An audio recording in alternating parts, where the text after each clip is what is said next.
Welcome back to the channel, everyone. So over the past couple weeks we've had a number of comments about how I got into the Orks and how you go about building and collecting an Ork army. So today I'm going to go through that. So this is going to be part one of 2 videos. So part 1, I'm aiming to go through literally the foundation. So how do I get into the Orks? What and sort of where you want to go if you're just starting out. The second video will be building upon this video and looking towards getting towards a 1000 point game. So starting off, more than anything, the first thing I would recommend you get is your Codex. So as with any army, you need to get your army book. You can get away briefly with finding the data sheets online, but as a general rule of thumb, having the Codex with you makes your life so much easier. So starting off, when I was got into Orks, which was back in 5th edition, I was really captivated by the artwork and the stories inside. So starting off, if we just have a quick look through this artwork here, which is in colour a bit later on in the book. There it is. This artwork here really captivates what I wanted my Ork army to be. Lots of Ork boys, your war boss here at the front taking heads and crumping things, and then you've got a couple of stompy mech suits in the back. So really aggressive, really forwards. There's a little bit of shooting involved, but it's predominantly close combat. That's how I wanted my Ork army to be represented on the tabletop. You can, to be honest, there are a couple different ways you can run an Ork army. It doesn't just have to be full combat like I've gone. And the best thing to do is breed through the fluff. There'll be something there that makes you go, oh, that's really cool. I want to build an army around that. So I'm not going to bother looking at the rules for the clans just yet, because actually it doesn't matter. At the end of the day, there's a hobby that's really cool that I find really fun about this. So my army is Goths. They're big, they're brutish, and they exemplify the close combat element really well in the game. Black armour, dark muted colours really stands out well against a sort of a reasonably light green skin. But this isn't the only way you can do it. There are other, you can choose any of the clans. So we've got the Evil Sons, who simply put down, red ones go faster. They love everything fast. So they're very big on their Ork trucks, their buggies, their bikes. If you can get from A to B as quickly as possible, and you enjoy, and that's the sort of thing you want to do, if you're particularly a big fan of Mad Max, that kind of thing, Evil Sons are probably the clan for you. Blood Axes are hilarious because, unlike the rest of the Orks, they try and act like the Imperial humans, except because they're Orks, they don't do it quite right. For example, they appreciate the idea of using camouflage and really sneaky tactics to fight their battles. However, when they do it, they don't do it quite as effectively as possible. So the Blood Axes quite often might go into a swampy biome, but they'll be wearing winter camouflage or something like that. They appreciate it, but they're not hitting the mark. But there are some excellent conversion opportunities with Blood Axes if you want to go that sneaky route, as well as if you want to test yourself and try painting multiple different forms of camouflage. That can be really good fun. The next one we've got are Death Skulls. Now these were potentially how I was going to make my Orks, except from at this point in time I already had my Ultramarines, so I didn't want to paint another blue faction. These guys, their war paint is blue. Ethos of the Death Skulls is, if it's not bolted down, it's fair game to nick it. They are huge looters. They enjoy nicking all sorts of good stuff and building fantastic contraptions. So if you're looking for that sort of mech orientated, sort of lots of war machines and converting up your own contraptions, Death Skulls are not a bad option. We also then move on to Bad Moons. Now in Ork culture, the Orks use their teeth as their form of currency. Bad Moon's Orks, for some reason, their teeth grow back quicker than any other Ork. So they end up being the wealthiest, so they'll have the best armour, the best guns, because they can afford it. So if you want to do a slightly elite force, but with lots of really expensive, flashy units, Bad Moons are a very good one.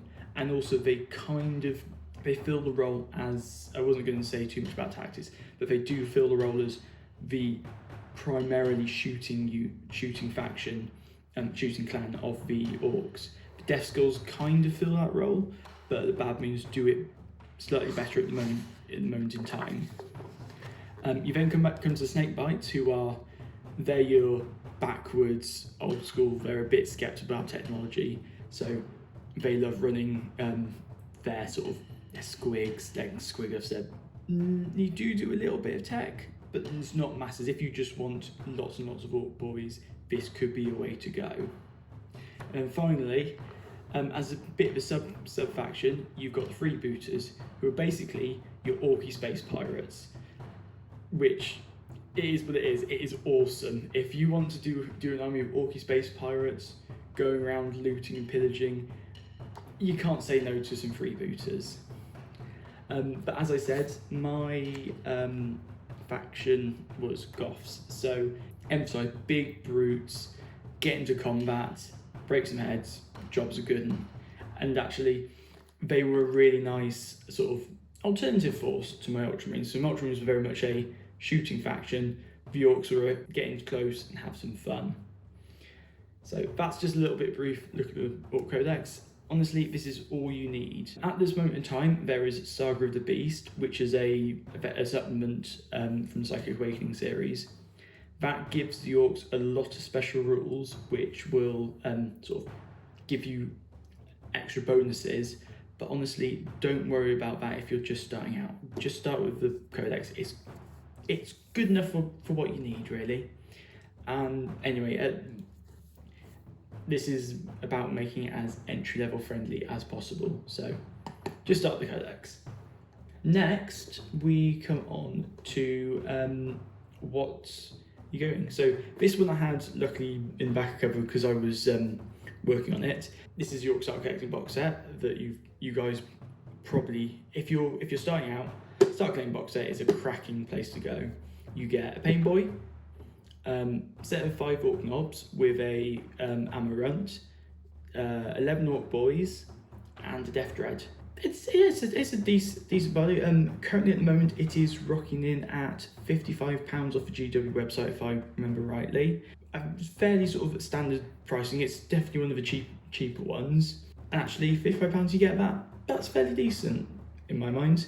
And if you've got a local gaming store, they might do certain percentages off as well, so you can get that for even less. Okay then, so looking at this, if you've picked up this box set, you're doing quite well. I've got my my Start Collecting box set to the side of me, and I'm just going to go through how I would set it up to not maximise it, but to get a good representation of what you can get from this box. So starting off, we'll go with the Pain Boy. So here he is. He's actually a really useful character to have in an Ork army.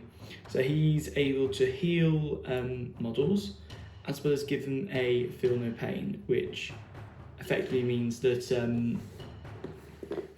actually you can give your Orks an armor save, because at a 6+, most of the times your Orks won't get a save.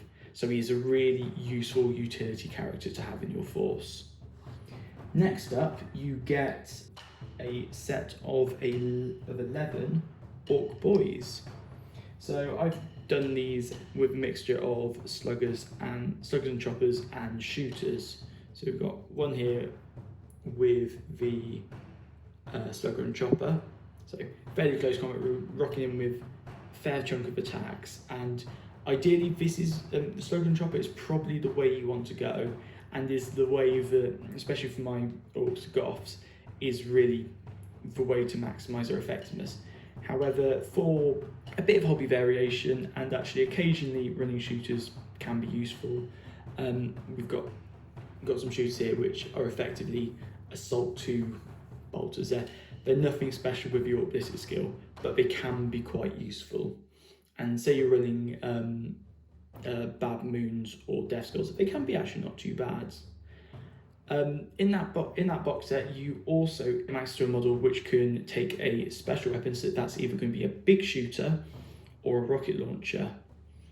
Honestly, take it or leave it. If you do want to take one of the special weapons, I would go with the rocket launcher over the big shooter. The reason for that is, yes, it's one shot, but with the Orc ballistic skill not being great, if you do hit, you want to hit them hard. And actually a strength 8 flat 3 damage rocket does the job really quite nicely. So if you were going to take a special weapon, I would go with a rocket. I haven't here because these are solely for combat.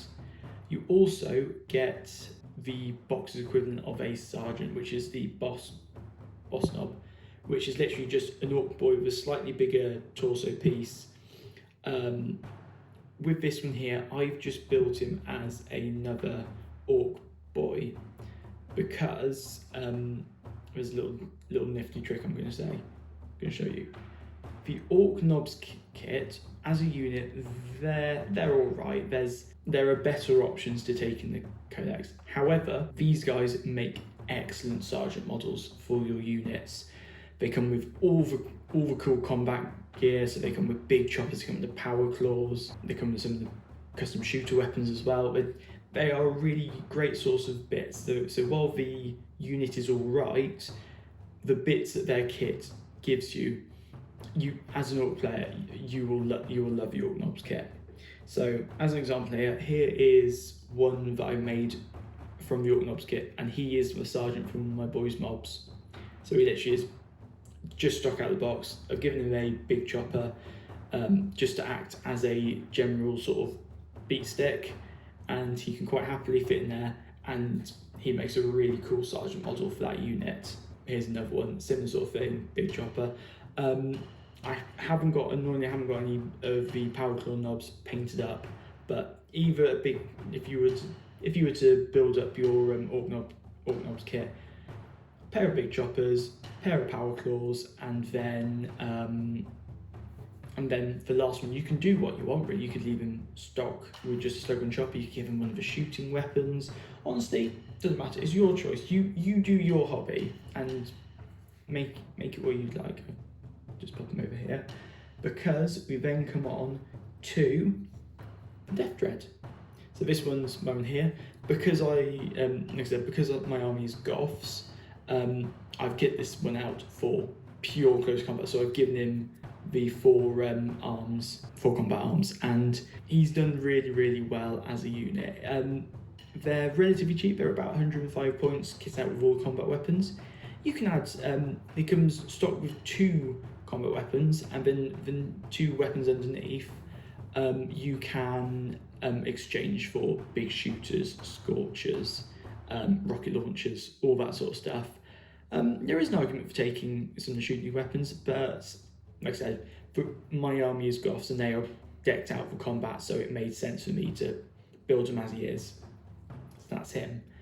Yeah, as a starting out kit, actually, it's not too bad. It's not too bad at all. You've got a decent starter, you've got your utility character, you've got your set of Orc boys with really cool sergeants, and then you've got a nice big beat stick of a unit. If I was to suggest the very next thing to get in terms of where you want to go from there, there's 2 options. Obviously, it will depend on what sort of army style you want to go. So if you want to go for a shooting army, then going for the shooting options is the way to go. So the mech guns are quite good. They are a little bit pricey, but they are really good for what they do. The mech knobs are also quite good, but the 2 options I would recommend first that you pick up is a war boss. So this one here was from the 5th edition Assault and Black Reach box set. Currently at the moment, there are 3 ways to get a war boss. First one, the first 2 are from Games Workshop. So they do a metal war boss with a big chopper, and yeah, he's all right. But metal models, I wouldn't say are the best to sort of to start out your army with. So he's an alright option, but possibly not if you're just starting out. The next option, there is a box set called, I believe it's called Gut Ripper's Lads. That comes with a war boss fairly close off to the sort of Black Creature war boss, but it also comes with a set of 5 knobs. So if you want to go purely from Games Workshop, then actually that's probably the way to go. However, if you're willing to look outside Games Workshop or your local hobby store, go onto eBay. The Assault on Black Creature box set was actually a really popular box set back in 5th edition, and quite often you will see sort of war bosses or sort of the war boss model from that box set going for a bit. It's hard to say. Unfortunately, I haven't looked a while, but they normally go for between 10 to 15 quid. If you can get somewhere between there, you've done well to get a war boss there. He is a priority because unfortunately at the moment you've got a troops choice, a heavy support choice, and an elite choice. The Orcs Start Collecting box set is really weird in the sense that I think it's the only Start Collecting box which doesn't come with an HQ character. Get a war boss and you can start, you can run this as a patrol detachment, you can start having some really fun games with your friends. If I was to go on next, after getting a war boss, I would suggest getting another box set of Orc boys. So there you go. So another box set of Orc boys.